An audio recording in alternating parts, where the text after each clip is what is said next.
record button. An error occurred with the output. Please check your streaming and recording settings. I don't want to do that. Why does it keep doing that? All right, so that's not going to work again. I'm going to go ahead and hit stop here, and then we can start our normal recording. Stop. Drop. Collaborate and listen.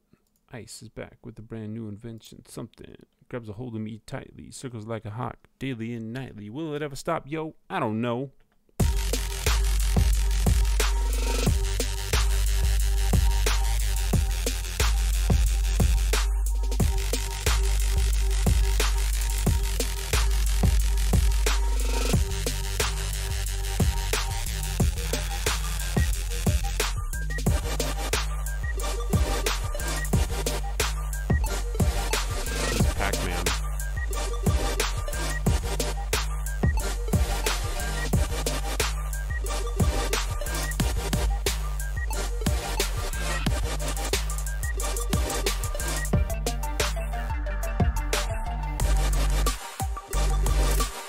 That's a long track.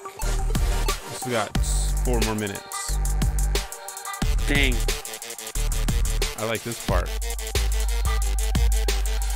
It's like cyberpunk. Black and yellow, black and yellow. It's not black and yellow. It's kind of black and yellow. Black and yellow, black and yellow. It's like Codex. It's the Codex. Dig it. Yeah, so tell Luke to make some tracks and we'll like throw them up here. Mega props to your boy. Holler at your boy. Oh, then it just drops out. Here we go. You are listening to the Freelancer Codex, a podcast brought to you by the Shut Up and Respawn Network. Welcome, everyone, to episode 154 of the Freelancer Codex podcast. The longest running used to be Anthem podcast, but now carried on by 2 hosts because we like talking about games and stuff. We've been doing it for such a long time. We figured, what's the point in stopping? Let's just keep talking about video games, even if we stopped playing video games years ago. Today is January the 6th of the year 2021. I'm your host, Steven, along with my co-host, Michael. Michael, how are you doing today? I'm doing well. How's everybody doing? Definitely major props to DJ Logster for hitting us up with that sweet track at the beginning. I dig it. If you were to give a nickname to Logan, because I've been calling Logan Logs since he was born, but I'm like, maybe Logs is like, there's got to be another nickname you can give to someone named Logan. What would you give like a nickname to someone named Logan? Ogan? Ogan? No, that's just like taking an L off the name. That's like calling you Ike. Well, but I also think that nicknames need to have some Meaning? relative Yeah. to the existing name. Like you can't just call someone something random. That doesn't make any sense. You that, can't? Like their name has nothing to do with.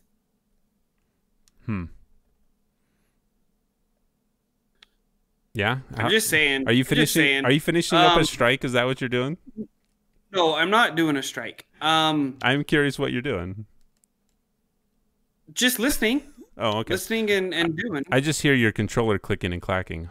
The unmistakable click and clack of an Xbox controller.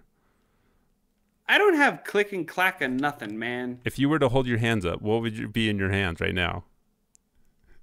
Just my hands. You just put it up. Just my hands. Today is so Logan.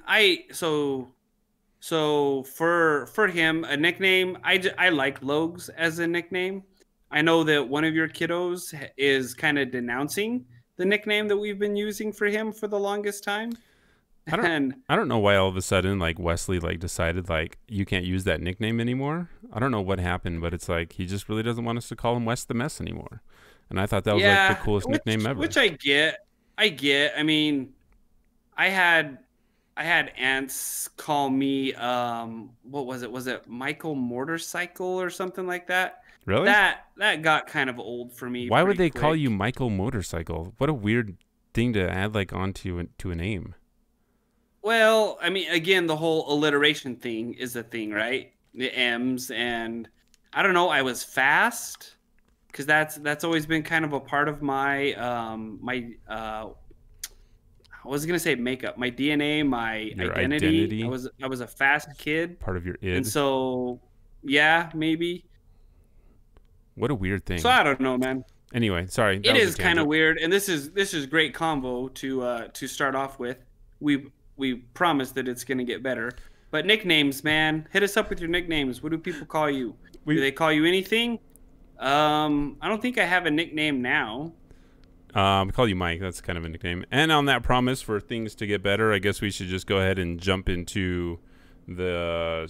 Dang it, I did it again. I forgot to write down the timestamp. Oh, it's okay. You don't need a timestamp this one. It's crazy. Okay. Let's see. I'm going to do a thing here, and I think we're good to go. Okay. So Awesome. let's get to all the fun stuff. First, we would like to thank everyone that's been supporting the Freelancer Codex for such a long time. They allow us to talk about random things like nicknames and what we've been up to. So thank you to our patrons. Thank you, Julius, Nathan B, Michael R, Trent B, Men and Still, Scout69, Dragonheart76, Jeffrey H, Gameplay Experience, RZ, and Phaedron. We really appreciate all the support you've been giving us. And a lot of the times when I'm like, man, do I even want to record today? I'm like, but think of the patrons. They want us to record, or else they would not support us. So we get down here, we record, we talk about things that are important to us. A heater kicks on so that my family can stay warm during this recording, and here we go. So, Mike, tell me... I have to put a humidifier on because my house is so dry. But it has one of those weird effects where, like, if I don't put on the humidifier, my house gets all staticky. And so, like, every time we touch anything, like static. So every time we touch anything, we risk shorting it out. Oh, that's not good. Which is kind of scary when you're touching a bunch of electronics. Yeah, that's not good at all. Or when you're touching a cat. All. Like if you have a cat and you electrocute the cat. Electrocute the cat? Yeah, if you're staticky and you touch the cat, you zap the cat. Is that a thing? I don't know. I don't have a cat. So, Mike, tell me what you've been up to this week. All right. So this week, so dating back to before the new year, wife and I just started watching a show called I keep saying Tombstone. Yellowstone. We started watching the Kevin Costner Yellowstone. It's really good. We enjoy it a lot. It has some language. Is it like the history of the park, or? No, it has no ties to Yellowstone Park. The name of the ranch is just the Yellowstone Ranch. Like there's no connection to the park in any way. Where does it take place?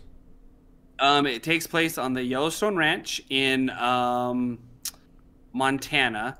And I didn't know this, but Yellowstone, the actual park, is in Wyoming, most of it. Yep.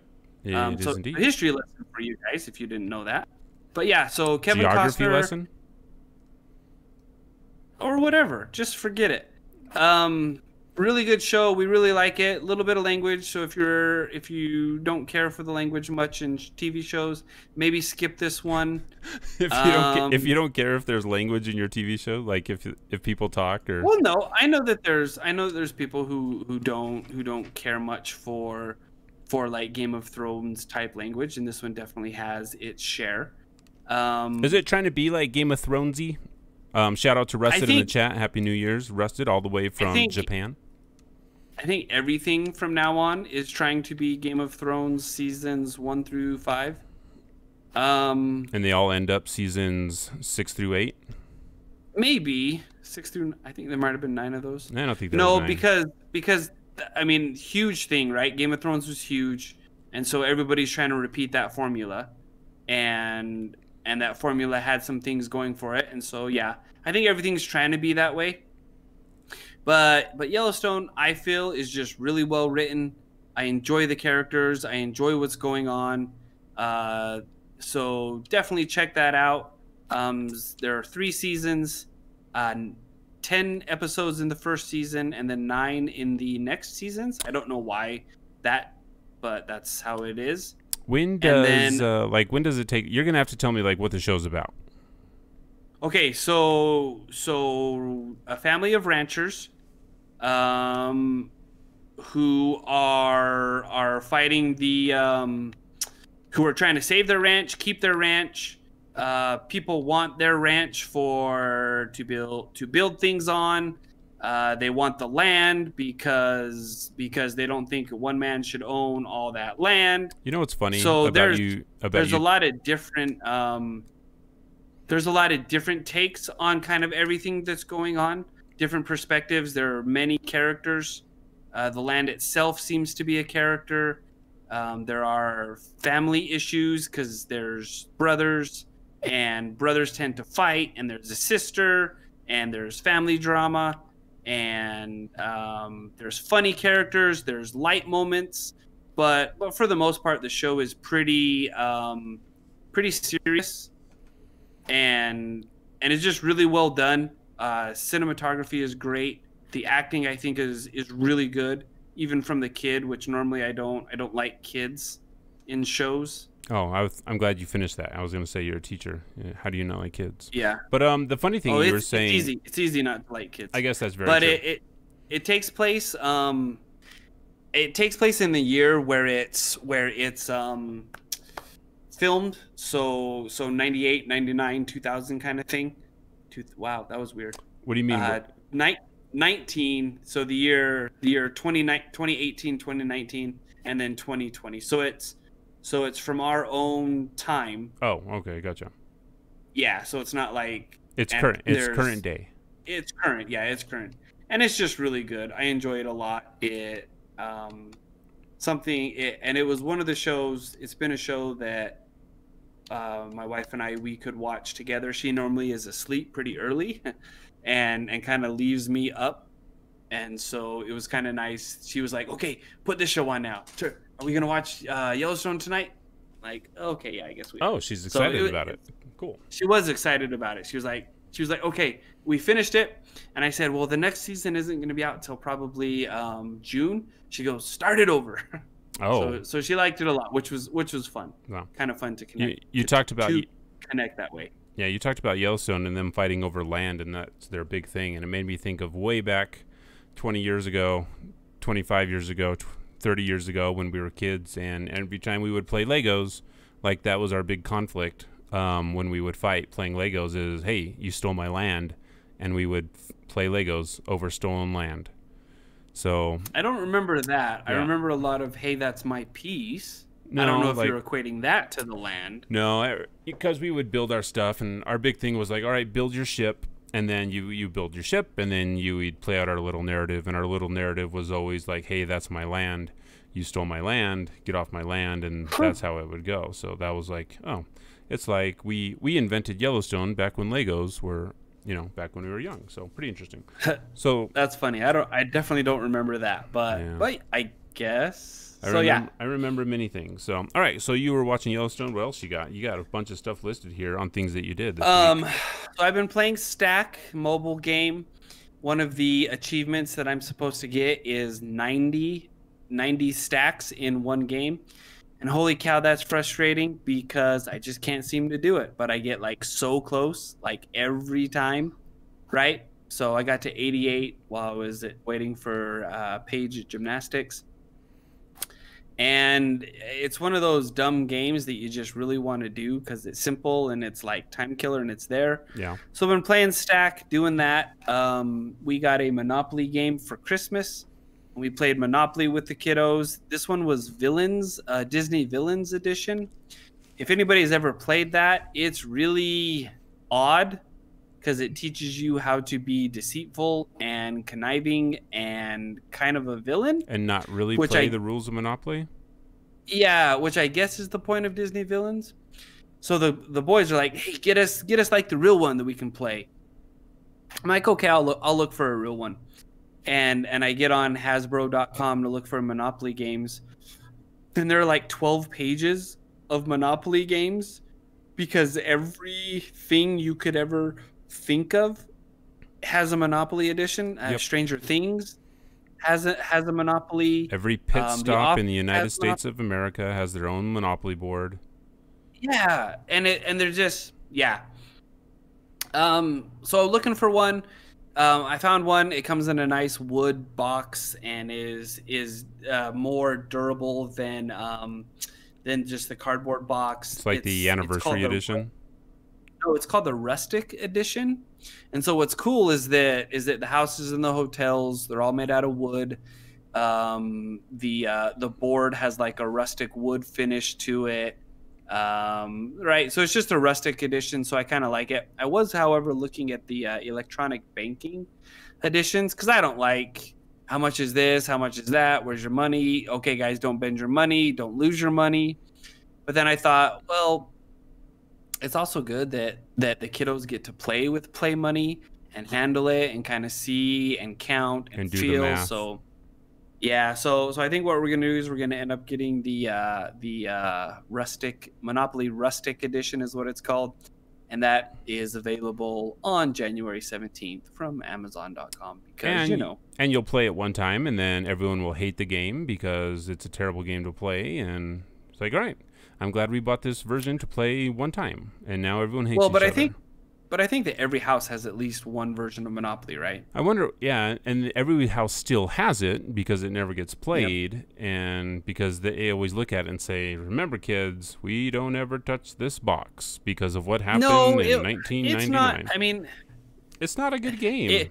We did have some interesting interactions with each other when people started finally becoming bankrupt and kind of the feelings that are associated with that. So it's kind of rough. It's kind of Monopoly's. I think it's definitely meant for an older population, an older age group. So I don't know. So definitely think about that. I don't know. Like you don't like it, obviously. I don't know you a must single not have ever adult. won. I don't know a single adult that's like, yeah, I like playing Monopoly. I know many who like playing Monopoly. Who? Do they like? We have brothers. We have brothers who like playing it. No, we don't. We don't have any brothers that like playing Monopoly. Do you know the same brothers that I know? Monopoly is a fun game. It teaches a lot of cool lessons. Yeah, so it teaches definitely. a lot. It teaches great lessons. Definitely check it out. It teaches how quickly. Yeah. Anyway, so what else you got? You got Monopoly. You got Stack, Yellowstone. So this year, I was hoping, thinking maybe was gonna get an Oculus for Christmas. That did not happen. It's because you put it on your list. Do what? It's because you put it on your list, and we know what happens. I think I may have put it on my list a few weeks late though, and so it may not have. Everything else may have gotten already, if that makes any sense. Yeah. But I fortunately have a January birthday, so anything that I don't end up getting for Christmas, I can kind of make up for on my birthday. So we'll see how that works out. I think it would be cool to have, but it almost feels like that's one of those things where you get it and you play it once and then you're like, I don't ever play it again. Because how often do you play yours? How often do you stick your headset on? Like, when was the last time? Do you remember? I do remember. That's what I thought. No, I do remember the last time I stuck my headset on, and I played some Half-Life Alyx, and it's been about 2 months since the last time I put it on. I think it doesn't seem like that's something that when someone sits down to play a game, they're like they do that every day. And I may be wrong. There are some people that do it. But it seems like it's not. I will tell you why. I'll give you my thoughts on why that is. So, because I really do enjoy the VR experience. I think Half-Life Alyx is an amazing game to kind of showcase that stuff. I think Beat Saber is really, really good. The problems with VR, and again, there are a lot of people that really enjoy it, and we're not saying that you shouldn't enjoy it. There's a lot of people that do. But, like, it's kind of like one of those things where it's like, okay, everyone, I'm going to put this headset on. So, like, I'm not going to be here. I'm going to be in the house, but I'm checking out because I'm now putting this isolating device on my head. For me, the Odyssey Plus is a really cool device, but I seem to have like problems sometimes when I try to launch games, depending on what game it is and how I'm launching it, like whether it launches through Steam or whether it launches through the Windows portal. So that's always the thing that you're like, all right, I have to do this, and now I have to stand in this specific spot. Are my boundaries set up? Where was I in this game? Now I've got to turn this way, and it's just so much more involved to like start playing with it. And this is, again, this will be different because mine is wired, so I have a limited space in my house to where I can use it. If you were to get the new headset, if you were to get the new Oculus 2, not the the Oculus. No, you're getting the Oculus Quest 2, the one that you're looking for. Quest. It's wireless. So you could have like a spot that it would be so much easier for you to find a spot to put it on, do the thing that you wanted to do, and just take it off. You turn it on, you start playing. There's going to be a lot less hurdles for you to cross than someone that's like, has to go through Steam and do all these other things to make it work. Again, I'm not like an expert in it. I know we've got Scout in our community that has all that dedicated stuff and is a super fan of VR. I'm just not quite there yet, just because of the amount of extra steps. Instead of me just like, hey, I'm going to go play some Cyberpunk, and I click Cyberpunk and it starts up and I grab my controller and I play. It's all right. Now let me make sure I've got the batteries in the controllers. Let me make sure my space is here. Hopefully my dog doesn't like lay down at my feet and then I trip over my dog. So there's just a lot of extra stuff. But I think you would find, and there's a lot of like you said, there's a lot of you're isolated when you put that on. So you better have the time set apart for that, and nobody better need you during that time that you do that. And so it seems like it's something that is done early in the morning, late at night. These are just my presumptions of it. But so we'll see if it even works out, right? So yeah, I mean, it'll be fun to get, and it'll be fun to play and try and do. But yeah, I mean, my kids love playing Beat Saber, so yeah, I also want to use it more than party time, right? When you have people over, hey, put this on. Let's make a TikTok video and see you running into stuff, because those are really all you see, right? There are those and hoverboards. Yeah, there are some really cool like workout games with the VR stuff that would probably work really good with the Quest. But again, it's like you got to make sure you have a dedicated spot and no one's like coming up behind you when someone turns around and smacks you right in the head because you're punching at a body and you just punch one of your kids right in the face. Maybe I'll use it on the treadmill and go walk through the Amazon or something. I thought about doing that and setting up my headset out there by my treadmill, my other computer.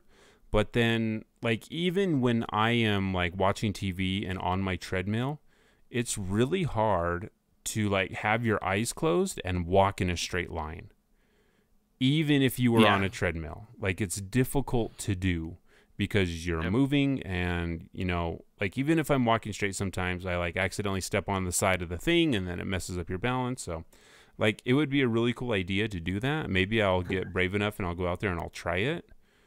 No, because you've got that big opening down to your cellar. Oh, that's true. I'll like goofy right off into the cellar. Yeah, I wouldn't if I were you. Yeah. So we'll see. We'll see. But you know what? It's a thing. Whatever. We'll try it.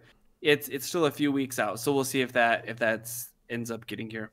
Right on. The last thing that I wanted to talk about on the what I've been up to, you actually have this down kind of underneath a little bit lower, but I'm going to talk about it now.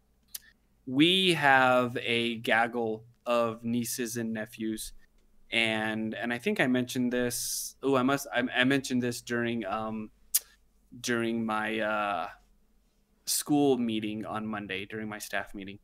But Stephen and I are the uncles that facilitate pretty much every fun thing that happens with our nieces and nephews. This is true. It's just what we do. We do it for a couple of reasons. Number one, I think we genuinely like our nieces and nephews. Some of them. Most of the time. Yeah. Most of the time.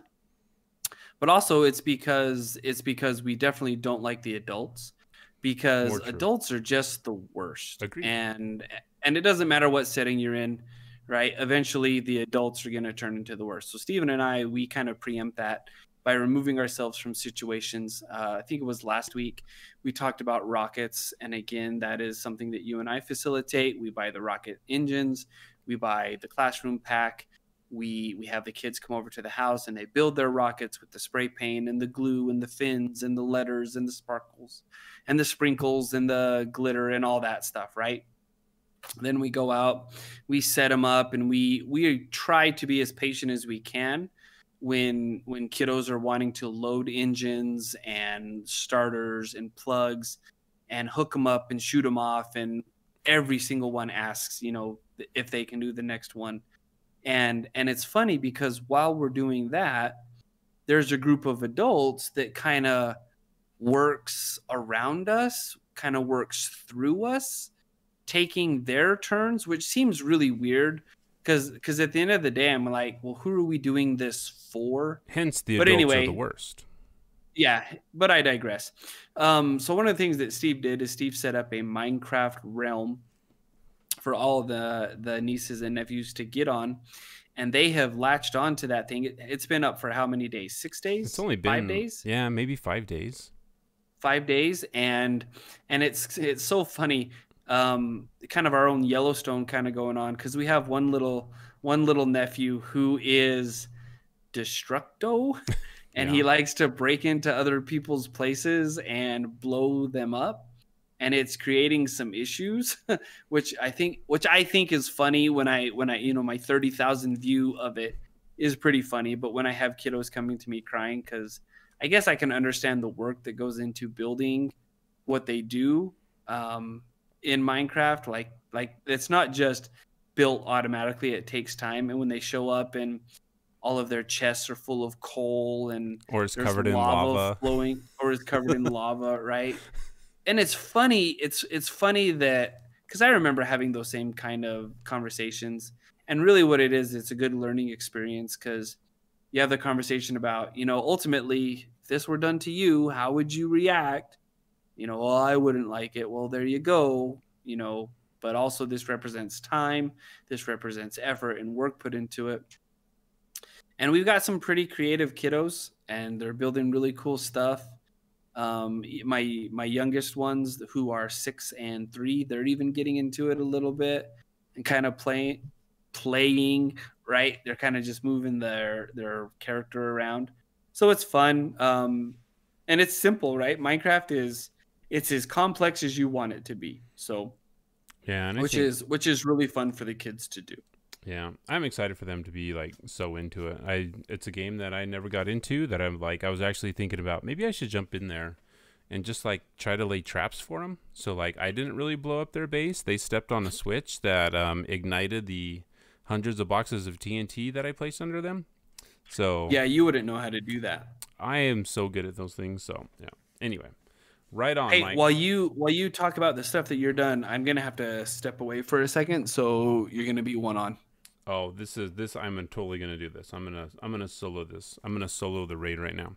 All right, a couple of things that I want to talk about. So, I think everyone knows that I enjoy robots. I enjoy games about robots, movies about robots. So one thing that I have been struggling to find is a really cool Gundam game. I know that they are out there. There are a lot of Gundam games in Japan.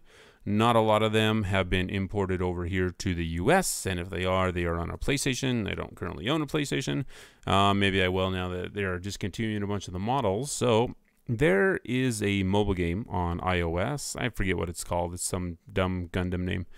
But like, this is the second time I've tried to play this game. And the first time I tried to play it, it's got all these gotcha mechanics. Like, what? There's this problem that I have with a lot of mobile games, that it asks you to, it like downloads things partially, right? It's like, all right, if you want to download the tutorial, we'll download this section of the tutorial. Now, if you want to download this part of it, you're going to have to download this part of it.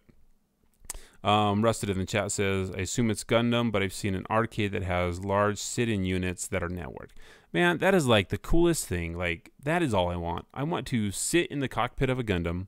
Like, I'm surprised, like, I don't have a VR game that's like, hey, go sit in the cockpit of a giant mech and, like, walk it around. There are some that are like that, but nothing that really gives you the scale of, like, oh, man, you are inside of this huge mech. Like, like, you really get a sense of scale when you're playing Half-Life Alyx in VR. I think it would be amazing if there was a game that's like, all right, you're getting lifted up. Here's this giant mech in front of you. You're going to get inside of it, and now you're going to go fight some robots and fly around in space. That's all I really want. That's all I really want in games, is to fly around in giant robots, or fly around in giant dragons. Or better yet, robotic dragons. So I've been playing this mobile game, and I'm like getting frustrated that I'm having to download this. Oh, you completed the tutorial. Download 2 more gigs of this. You can go do these daily missions, but you got to download this.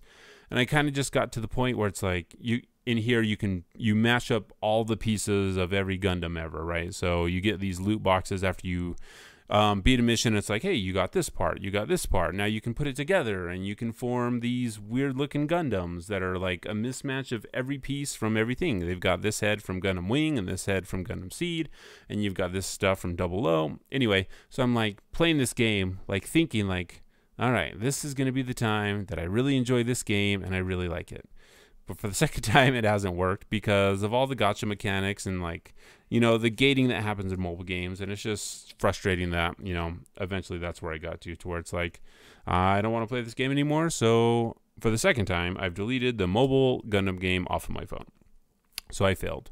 The other thing that I have been doing, I've still been spending a lot of time writing. I'm almost done with my first draft of my book that I've been doing. Then I'm going to jump right into revisions and getting that thing edited. It's one of those things that I have, I made a goal that I wanted to write a book for my oldest, so that's what I'm going to do. And I am almost done with that. It's been taking up a lot of time, but I'm actually having a pretty good time doing it. So I'm going to keep going with that. All right. And the other thing I was going to talk about was, well, I've been playing Cyberpunk. I'm finishing a bunch of stuff with Act 2. I'm actually kind of like slowly going through the game. I'm following along with another podcast that is doing a play along with Cyberpunk 2077. That's the MinMax podcast. So I've been kind of following along with their pacing, and it's a little bit slower. I know a lot of people have gone through the game and already completed it and already have their final thoughts, but I'm having fun doing this community playthrough with that podcast. Also, it's kind of nice just to not try to force and push your way through a game just because you have to, like, one of the things that we talk about a lot is that we just don't have enough time or enough money to play every game to cover in the industry. And it's like, sometimes you like get a game to play it so you can say you completed it just to talk about it, and it just kind of sucks a lot of the fun out of it. So I am kind of slowly going through Cyberpunk 2077. I got the Akira bike. That was really one of the only vehicles I wanted to buy.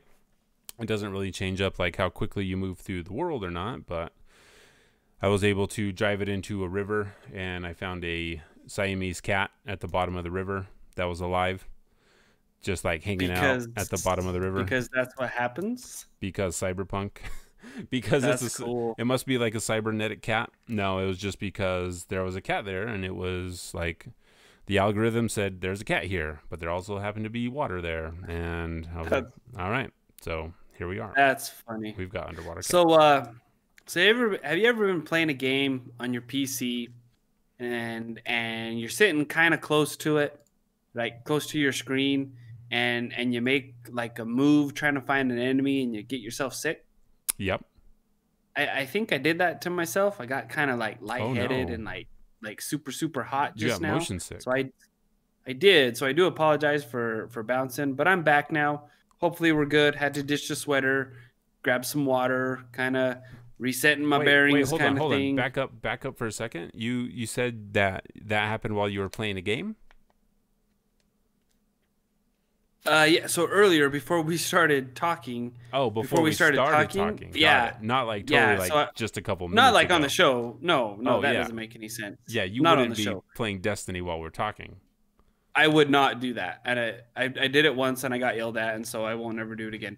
But yeah, so I'm in a weird thing. Like I'm corded with my headset to my PC, so I can only go so far away.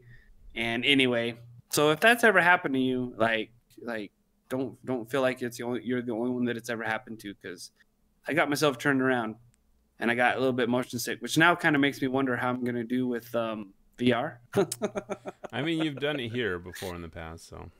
Yeah, but I've also played games before on my PC and hadn't gotten motion sick. So, you know, when you make the turn, you put your character in a 360 or whatever. But anyway, so I do apologize for having to leave. I had to take care of myself. I understand. Shall we talk about the news? There is news. We should talk about the news, because there's stuff that I want to talk about. I gotta talk to you about something.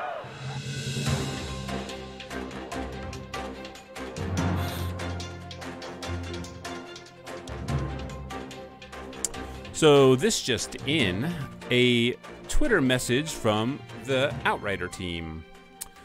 They say Happy New Year. We believe it's important that players get to experience a new IP like Outriders before release, so that you can decide for yourselves whether the game is something you wish to pre-order, purchase, or play.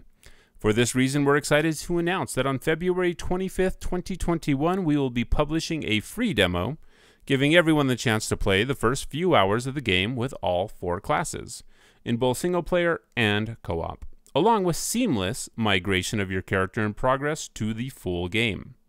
Speaking of which, we have decided to move the release date for Outriders to April 1st, 2021.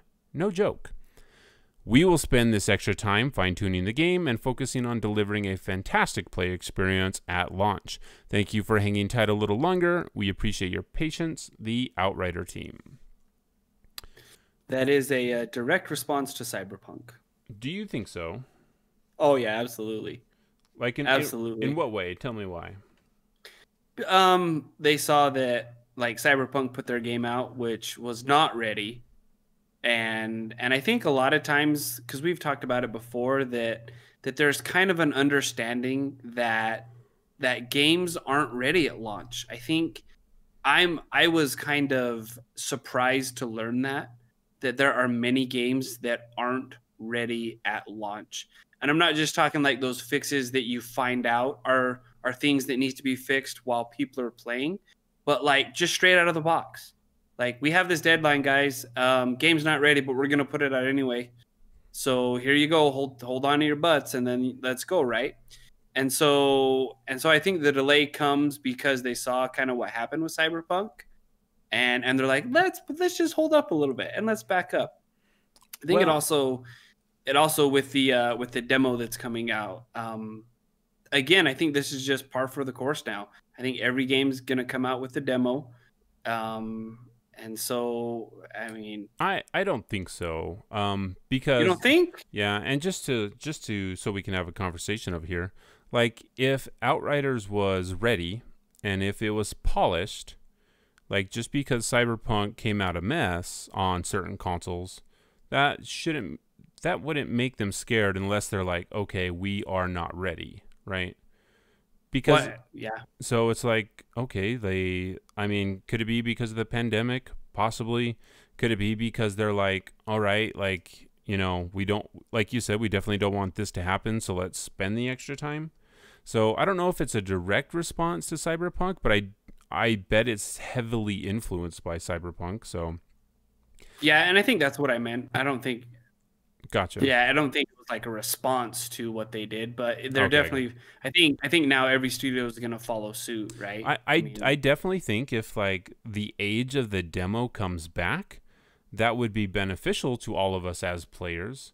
I definitely know that a lot of people stopped doing demos for a long time because they lost a lot of money, because a lot of players would just play the demo, get their fix, and then never buy the game. You could probably ask multiple people like where they played Tony Hawk, and they're like, oh yeah, we just had the demo disc from Pizza Hut, and that's all we played. We played The Warehouse over and over and over again. But also, like, something like that demo disc is something that like jettisoned Tony Hawk into popularity because everyone had it and everyone loved that demo. We could imagine like situations if we were to think hypothetically, like what would happen. And this is one of the debates when we talk about alphas and betas. Are they just demos, right? Is this alpha and beta just a demo because it's put out so close to the release that there's no way that a publisher or a developer could even enact the changes that players gave feedback on from an alpha or a beta?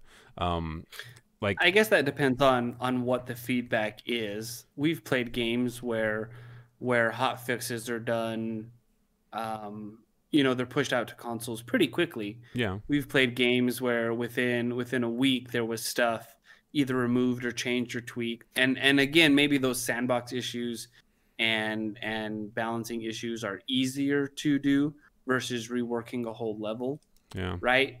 So I think that with as good as developers are at their stuff, I bet it takes a while to get stuff out, but I bet it doesn't take as long as we think it does. Well, I think a lot of times, like when we talk about day one patches, like after a game goes gold, like they start on that day one patch, you know, and that's why the day one patch is there, because they've had a month and a half to work out bugs that they know are there, and you know, things go through certification, and then it gets put out.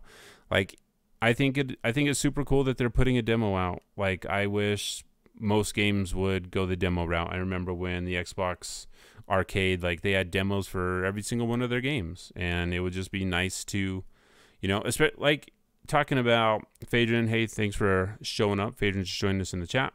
It would be nice for like people that wanted to try Cyberpunk to be able to try a demo. And not only that, like, and this is kind of the interesting thing that makes me think like they're taking a bad situation, adding the demo just to kind of turn it into a good situation, because normally like progress never transfers. But like progress is going to transfer. So people could spend all that time. I don't know, like what, like, hey, this is the only time you get to play. You only get 2 hours to play the game, and then that's it. Or you get to play it as many times as you want, but it's only this certain section of the game, and you get to play it over and over and over again. I mean, it's good for players. It's good for content creators that want to make videos, because they're going to have access to like being able to record and like do all this stuff before ahead of time. This is. Like I was interested in playing Outriders, but now it's like there's no excuse not to, because there's a free demo and you get to try it. And if you're into it, cool, you play it, your progress carries over. If you're not, I mean, you got to try it, and you know, it's like it's the best of both worlds for everyone. Plus, well, there's got to be some kind of trade-off, right? Because like you say, someone who wants to play Outriders, now that there's a demo, there's not that pressure to buy. So someone who wanted to try it and was going to try it anyway, I mean, it's probably going to be what, a $70 game versus a free demo. And if you find out that you don't like it through the demo, you're not out that $70, but that means that the studio is out that $70, right? So there's definitely a trade-off there, and I think it's a gamble from the studio, because like you say, there are going to be people who don't buy it because of the demo who otherwise would have. So it's kind of gutsy on the part of the developer, and I think what it does is it shows some good faith that they're not just out to make a buck, and some confidence in their product, yeah. So I think it's a win-win, but for different reasons. Yep, I totally agree. All right, let's talk about this next story here. Phaedron says, but then you have a Godfall situation. What situation do you mean, Phaedron, in regards to Godfall? Because one of the things that, I mean, Godfall would have benefited from a demo. They would have benefited from, or players would have, because, you know, the same thing that happened with a lot of looters was like, okay, this is the end game, and a lot of things are broken in the end game, and this is just repetitive. Right. Oh, so Phaedron says, meaning people buying it to test it out. Yeah, and it's one of those things where it's like we tell people, like, don't pre-order games. Like, you need to wait and see what your preferred content creators say about it, people that you kind of line up with on games that you enjoy, and just wait to see, like, what they say before you go spend that money, because, you know, sometimes you only get 2 hours to play a game, and that's not enough to tell if you like it or not. So it is tough. All right, so let's talk about the Xbox Series X. All right, this is something that it's interesting for a couple reasons. So Xbox does a lot of surveys. They do it often. I get a lot of Xbox surveys saying, hey, come take this survey for a couple of days or for a couple of minutes, and you provide your feedback. One of the surveys that they recently put out referenced what people thought about the PlayStation 5 DualSense controller, saying, hey, are you aware of the features of the DualSense? Do you like them? What do you think about them? So this is a news story that's been making a lot of rounds. I don't know exactly why it's making a ton of rounds. I think for a couple reasons. One, I think because this is like one of those instances of like one of the bigs being like, hey, what these guys are doing is really, really cool. Do you want us to do that, right? And it's kind of a big deal, because you don't normally see like speak like that, because the DualSense, like everyone says the DualSense is amazing. Everyone loves it. Like playing Astro's Playroom is like an experience that people are just like, this is way better than it should be because of the DualSense controller. Phil has even come out and said, hey, yeah, like this is an amazing thing that they did. It's next gen. We need to be doing something like this. I'm glad I haven't bought a new Xbox yet, because I can wait until the new Xbox with the new controller comes out. But also, for those who don't know what the DualSense controller does, what does it do? So it has haptic feedbacks, and it has I forget what the term that they call what they use for it. But if you are playing a game, for example, and you have a shotgun, let's say you have a shotgun, and in the game your shotgun jams. When you go to pull the trigger on the DualSense, the trigger will not depress. There will be resistance on the trigger. Until you like clear it, or until you like pull hard enough with enough pressure, and then it will clear. So it does things like that. Like there's different rumble, spring the controller, the trigger can flip back, it can push pressure against you. So it kind of just adds this different sense to playing with the controller. The speaker on the inside, people say that it, does different things as well. I know that the DualShock 4 had a speaker in it as well. But it just adds a different level of immersion if you have a DualSense. So a lot of people have been saying, hey, this is really cool that, Xbox they're not being like so protective of the thing that they built. Like, oh, ours is the best. Ours is perfect. We can't change it, right? They're looking at ways to improve, which is what we all want. It's also not something new that Xbox has been doing. I mean, we know that all of the recent acquisitions, when we talk about Bethesda, when we talk about Double Fine, all these other studios, like that's the same thing. It's a direct response to Sony having amazing first-party studios that are making some of the most amazing games that have ever been released. This is another response to that. It's not like Xbox is just saying, hey, we're in a good situation. They're always looking to improve. And even if it does mean like looking at what Sony is doing and saying, hey, we should do something similar, I mean, I think that's good for everyone. I mean, this could be like one of those things where fanboys are like, look, see, we've got the best controller. You're just going to steal it. But it's like, all right, fanboy, you can say that all you want. But about it though, Steve, is that Xbox is saying, is this something you guys want? They're not just going out and doing it, right?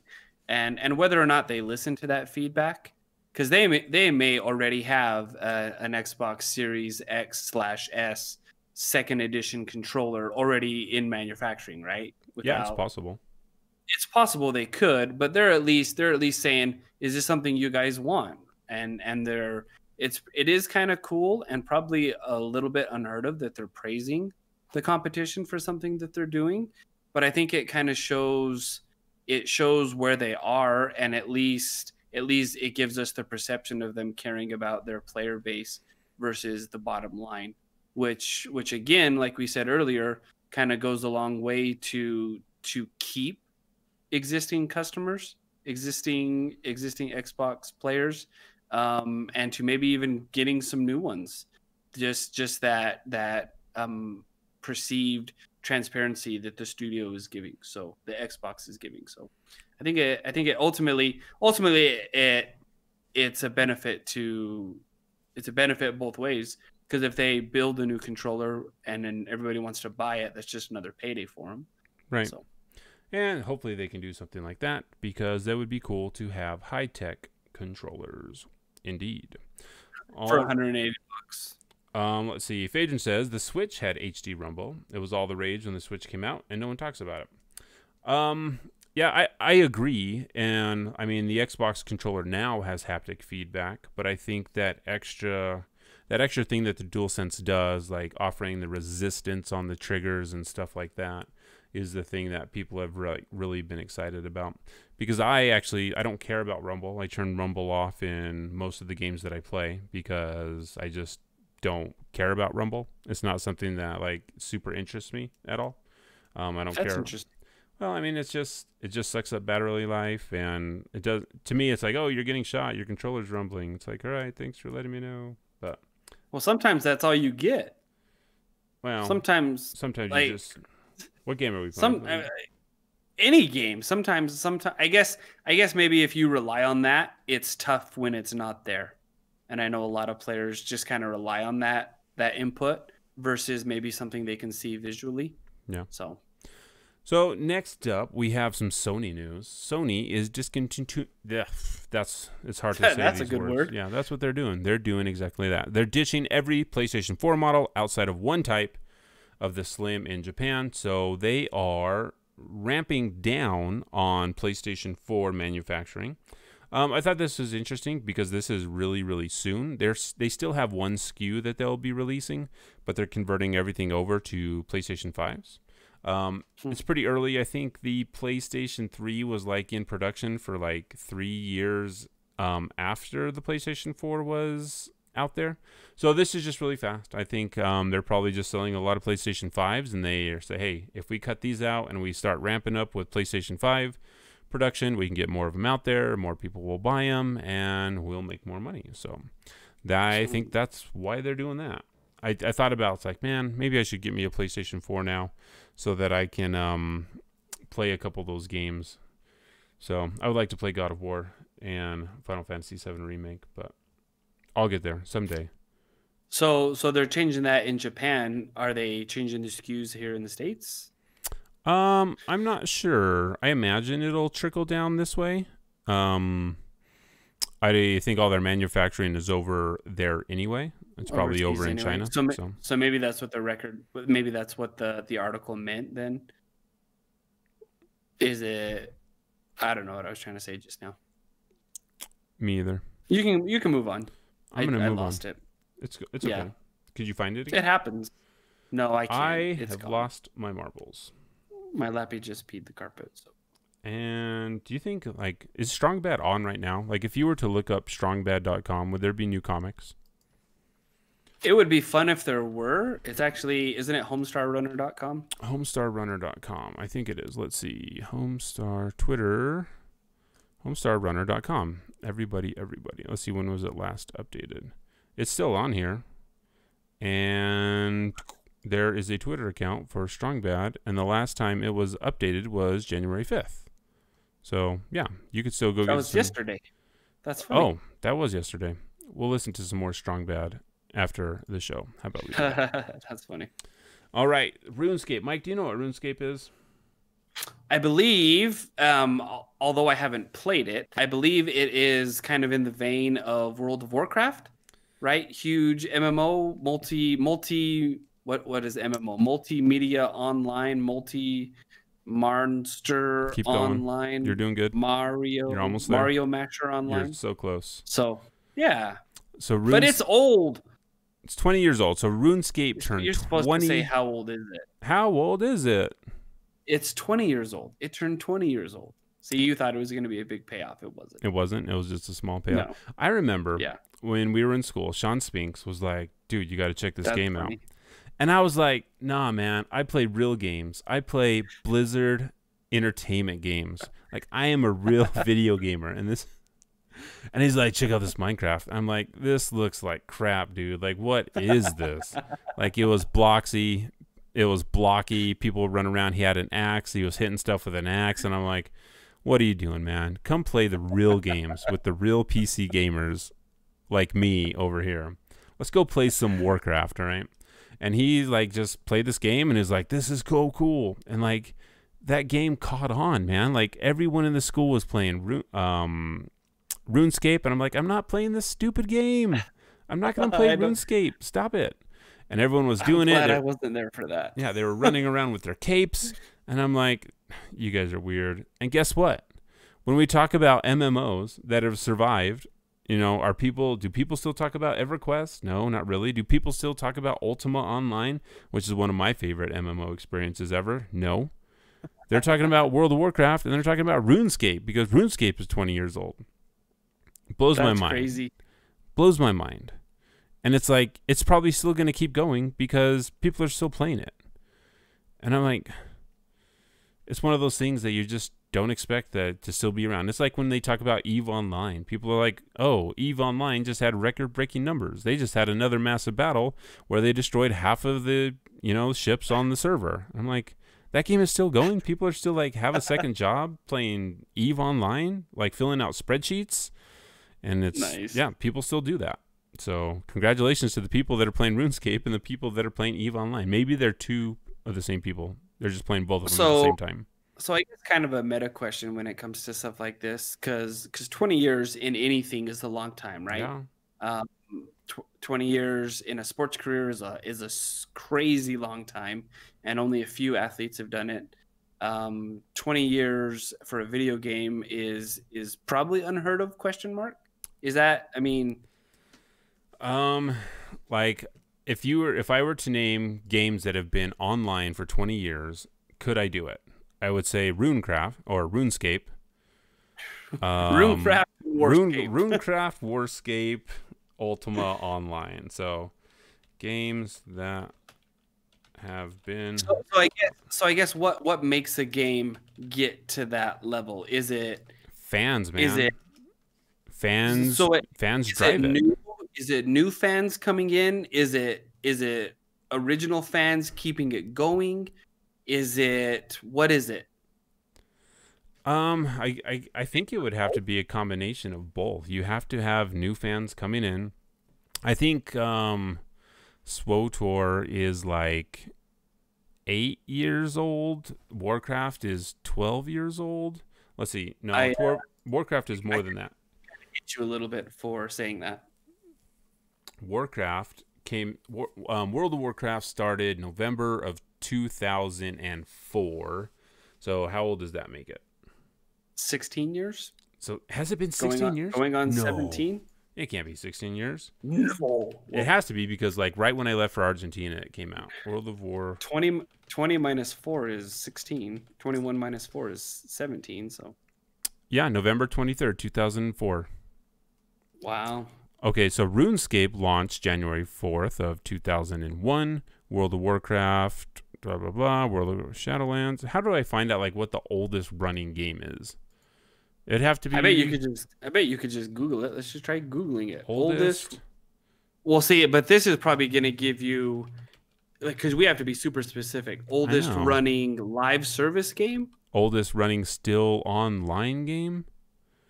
Let's see. 9 oldest MMOs in the world. Ultima Online, Meridian 59, Nexus, The Kingdom of Winds, The Realm Online, Legend of Future Past, Neverwinter Nights, Habitat, Games as a Service. What is the oldest video game live stream ever registered? I don't want that. Blah, blah, blah. This is really good television. The oldest MUD is probably Shades, having been active since 1986. What? On the UK's Micronet. What is that? Shades? Dragon Mud? Let's see. No, that's talking about Dragon Mud. What is Shades? Hopefully it doesn't bring up anything. 50 bad. Shades of video games. Shades is a fantasy-themed MUD, multi-user dungeon. It says it's only 12 years old. Oh, it says having been active since 1986. That's true. I better get off this website. This website looks like it was made in 1986. Who knows what's going on there? It's got like 8 viruses now. Virus equals very yes. Exactly. Some text-based MUDs. Let's see. So here's an answer. Some text-based MUDs have been running online servers since the early 90s. Ultima Online. Yeah, but those aren't still going. So Meridian 59 might still be operational. Doom has a very active player base. That's not like a MMO though. I'm like talking. Anyway, we'll have to do some research for the next time. But so that's been happening. Congratulations, RuneScape. You're 20 years old. ASUS has recently raised its prices on graphics cards and motherboards. Earlier this month, a lot of tariffs changed, so a lot of imports and exports have increased in price. So all of our computer parts are going to be more expensive, and that sucks. There was a time when everyone's like, hey, the 3080 is super awesome because it's so much cheaper than the 2080 Ti, and now it's like it's only $200 cheaper than the 2080 Ti. And those prices are probably just going to keep going up because scalpers are going to get them and they are going to jack up the prices. So this sucks for everyone. Like prices are raising anywhere from 7.5% to 25% on computer parts. Wow. And this is going to not just be ASUS or ASUS, depending on how you say that. They are going to be raised for everyone. So, like, it sucks for people that have been waiting to get cards. Like, I know Phaedron he got his graphics card and his system built recently, so he got lucky that he dodged that bullet. We know Kags in the Discord is waiting to get a graphics card, and now prices are going up, and it just sucks. It sucks when prices go up because they shouldn't go up. They should all stay low and the same. So prices should never go up. I wish they didn't. Anyway, and the last thing that I wanted to talk about, Mike, because it has been October since the last time we've heard about a game called Anthem. When do you think, if we ever hear about Anthem again, since Christian has been moved on to do some other stuff for BioWare because Casey and Mark Dara have left, do you think we will get another head or another face of Anthem that's really going to like show stuff off again like Christian did? If we do, I don't think it's going to be until later. I think 2020 has done a number on every industry that we are a part of, and so I think that collectively this is patience is the key here, and I don't expect any information soon. Anything that we get will be a huge what do I want to say, will be a maybe not blessing is the right word, a gift. Any info that we get, but I don't expect information coming out. It's just been a rough year for everybody involved, and Anthem is no exception to that. And because of the state of the game, what it was when we last played, I don't expect anything anytime soon. So the Anthem released February, let's see, jump to marketing release. Anthem was released worldwide on all platforms February 22nd of 2019. So we are coming up on the 2-year anniversary of Anthem. It'll be interesting that it'll be 2 years since the launch of the game, and we haven't really had, I mean, there were a lot of updates to the game. There was some added content. 2 years is a long time, man. Like, I was thinking about this today also as I was driving, and I'm like, you know, when was the last time we talked about when did Casey say that they were doing like the big overhaul? That would have had to have been, you're going to have to vamp while I find this. Well, it was long enough ago where I don't remember. The last content I remember playing in Anthem was Cataclysm. And it wasn't even polished Cataclysm. I don't even ever remember. I do remember doing the newest strike that they added. I say strike, but it's not strike. It's called a stronghold. I do remember the newest stronghold that they added and doing that once. So it's been a while.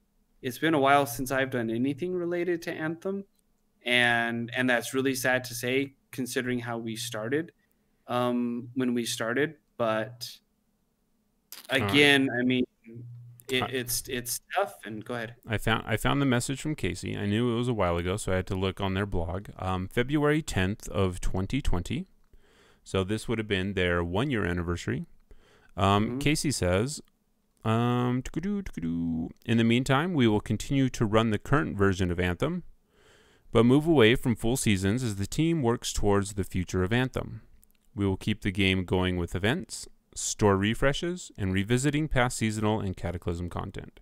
So it'll be 2 years since so it'll be 1 year since that message. Phaedron in the chat says, I think we'll hear some stuff on the anniversary.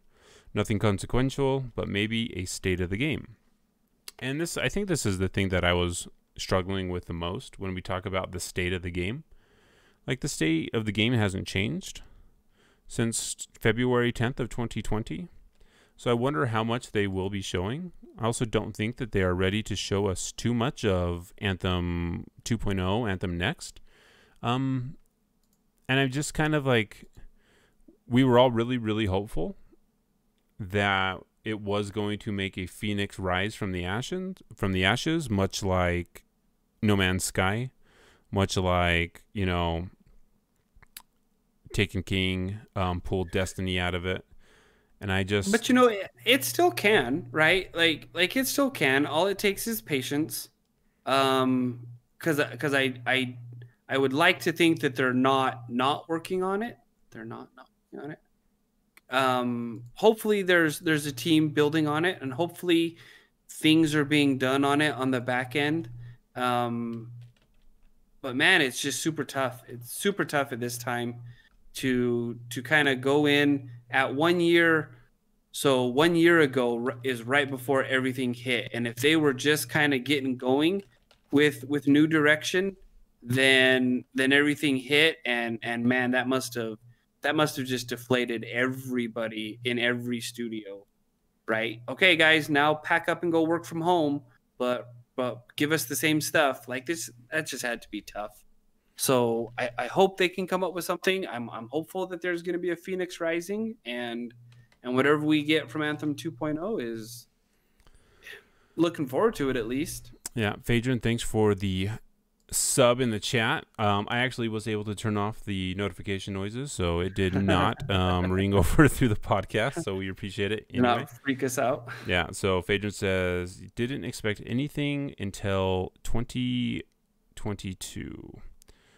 I am going to be more pessimistic and say I do not expect anything until 2023 or 4. So I was looking up on No Man's Sky, because that is a game that I didn't play a lot of, and I wanted to see when because they originally released in August 9th of 2016, and I was trying to figure out when their big like release patch was that like really turned everything around. And I believe it was called No Man's Sky Next, if I'm not mistaken, or what was it called? I think it was called No Man's Sky Next, but I'm trying to figure out what their expansion or their release cadence was. No Man's Sky release dates. I don't know, like, if I'm saying this correctly. I'm not sure. But there was a period of time before No Man's Sky did its turnaround. There was a period of time before Final Fantasy XIV did its turnaround. So I guess I was just I was reminiscing of like, hey, how the podcast started and talking about Anthem, because you know what? Like, looking at Anthem is still a beautiful looking game. Mm-hmm. I just wish there was something that brought me back to the game right now. Yeah. To play it, and there's just not the continued rotation of the store, the continued rotation of the same content that we had for that first year is just not enough to get me to go back, because there's nothing. I mean, everyone can set personal goals in order to achieve those, but I don't have a personal goal that I would want to achieve in the game. I mean, I could go for Champion of Tarsus, but that reward isn't enough for me to want to do it. So it was just one of those things I was like reminiscing, especially because as we're coming up to the 2-year anniversary of Anthem, I hope for the return of that game in a way that blows people away. Hopefully with all the money that EA is going to print when they release the Mass Effect remastered thing this year sometime, that they'll just be like, hey, we have all this money, what do we do with it? Throw it at the Anthem team, you know. Hopefully, I'm sure that's going to be the case, but I just hope that whoever's working on Anthem, that they have a clear vision for what that game is, that they are not trying to make games that already exist or games that we could be playing right now. I want them to learn for themselves what made Anthem different, and I want them to capitalize on that. Because I don't need another Destiny. I don't want another Destiny. I could just go play Destiny. I want that power fantasy. If you remember, Mike, when we talked with John Warner the first time, they talked about, you know, and we talked with Ben Irving, it was about moving forward, always pushing forward, being a superhero and feeling like a superhero. You know, Iron Man doesn't often sit behind a rock and wait for his shields to recharge or for his cooldowns to go up. It's constantly flying around and shooting things. And I don't know if that feeling is something that really works in a looter shooter, because looter shooters are designed to be difficult, so people play them over and over again. So they spend the most amount of time in a looter shooter. So I don't know if like feeling like a superhero and completely decimating things all the time and feeling like you're an amazing character in this world is really something that jives with that 100%. But we can hope. I mean, hey, we got through 2020. Hopefully we can get through week 1 of 2021. Yeah, most of us did. Yeah, good call. But yeah, I think we can look to the future and we can hope for the future, and we can look forward to new games. We can look forward to Hitman 3 at the end of this month. We can look forward to playing the demo of Outriders. We can look forward to Medium is coming out and on Game Pass at the end of this month, which I'm excited for, from the Bloober team. So a lot of good things. Mike's VR experience, that could be something to look forward to. Man, Beat Saber is such a good game. Like, you guys will be Beat Sabering it up, and just make sure you're not doing it while you're on a hoverboard, because that would be difficult. Has that been done? Oh, I guarantee you, if it's something that you could think of, it's something that is on a video somewhere on the internet. So anyway, we appreciate everyone hanging out with us for episode 154 of the Freelancer Codex podcast. Again, we are very grateful for all of our support. Phaedron for hanging out with us in the chat.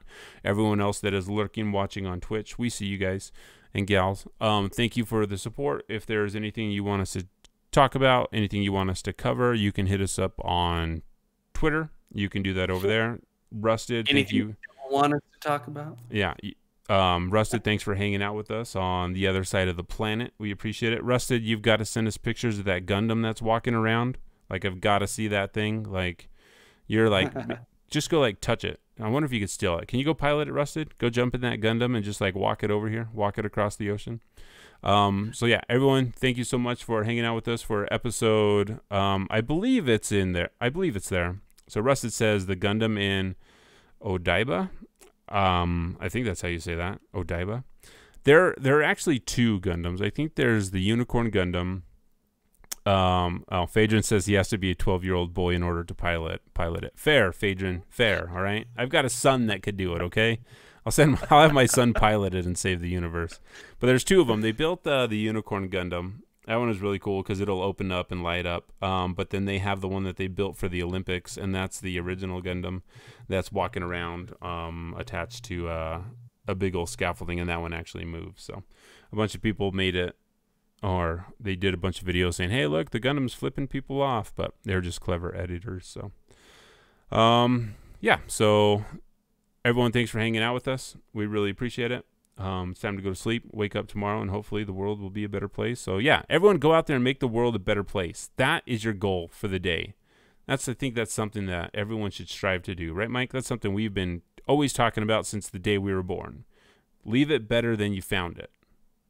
Better than you found it. Leave no trace. Isn't that what they say? That's what they say. So until next time, next week, we'll see you later.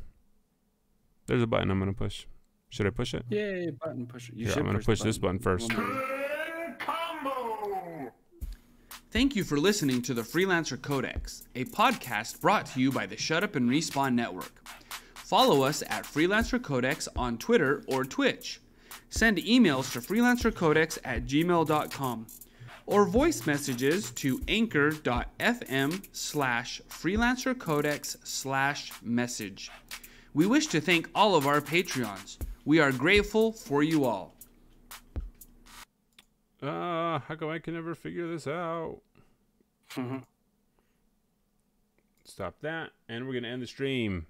See you later, stream. Nice. Peace out. Yay. Don't cross the stream. Don't cross the stream.